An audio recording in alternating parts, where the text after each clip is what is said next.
اور محمد و اہل بیت محمد بلند تر صلوات.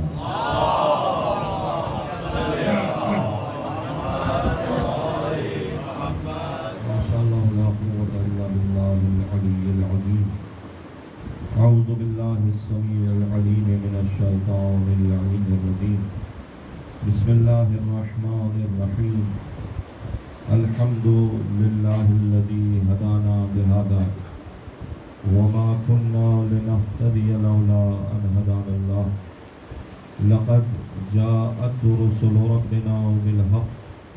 الصلاة والسلام على اشرف الانبیاء والمرسلین الخاتم لمن سبق الفاتح لما بلغ المؤمن الحق بالحق ابو القاسم محمد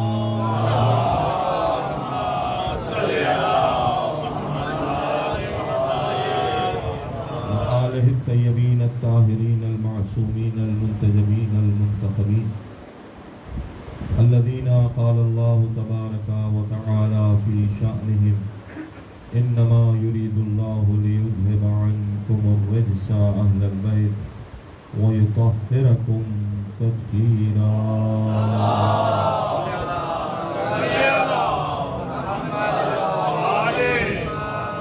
لا سيما على بقية الله العظم في الأرضين الذي ببقائه بقية الدنيا وبيمنه رزق الورى وبوجوده ثبتت الأرض والسماء وبه يملأ الله الأرض قسطا وعدلا كما ملئت ظلما وجورا. وعجل لنا اللهم ظهوره فرأيت عجيل ظهور إمام زمانا بلند تر صلوات.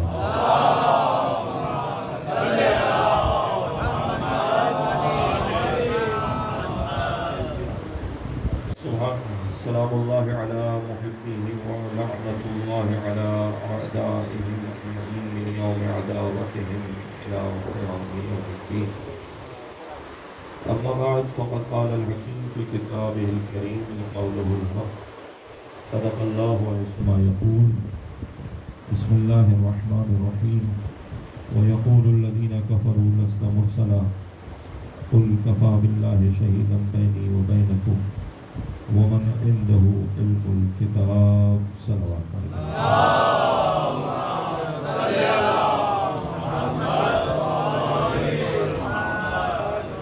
عزیزان گرامی قدر، آپ سے گزارش ہے ایک سورہ فاتحہ کی تلاوت فرما کر ظفر حیدر ابن انیس حسین اختر حسین ابن محمد خورشید علی مظفر حیدر ابن ظہیر حیدر ظفر حیدر شہید النساء بنت محمد سلمان مطہری بیگم بنت محب حسین مجاور حسین ابن محب حسین اپنے اپنے گزشتگان کو شامل فرماتے ہوئے شہداء ملت جعفریہ کو شامل فرماتے ہوئے علماء اعلام مجتہدین نظام جو دنیا سے رخصت ہوئے تمام کو شامل فرماتے ہوئے ثواب الفاتحہ.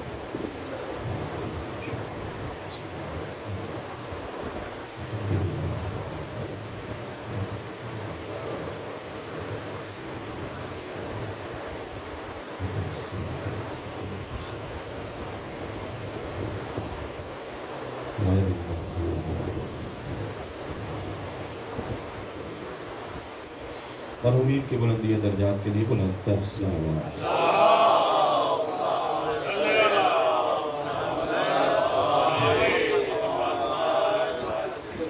اسی شہر کراچی میں ایک وقت وہ گزرا ہے کہ جب مجالس اعضاء کا انعقاد دشمن کے ہاتھوں میں کسی کانٹے کی طرح ہوتا ہے اور اس کے لیے بسا اوقات اقدامات کیے جاتے تھے، سازشیں کی جاتی تھیں. الحمدللہ انہوں نے جتنے مارے اتنی مجلسیں اور بن گئی. انہوں نے ایک مارا تو 3 مجلسیں تو کم سے کم سال کی بانی ہوئی. یہ مجالس اعضاء جو گھر گھر منعقد ہو رہے ہیں، یعنی کہ انعقاد میں مرحومین کا بڑا اثر ہے. عموماً ہمارے یہاں کچھ روشن فکر یا اصلاح عزاداری کا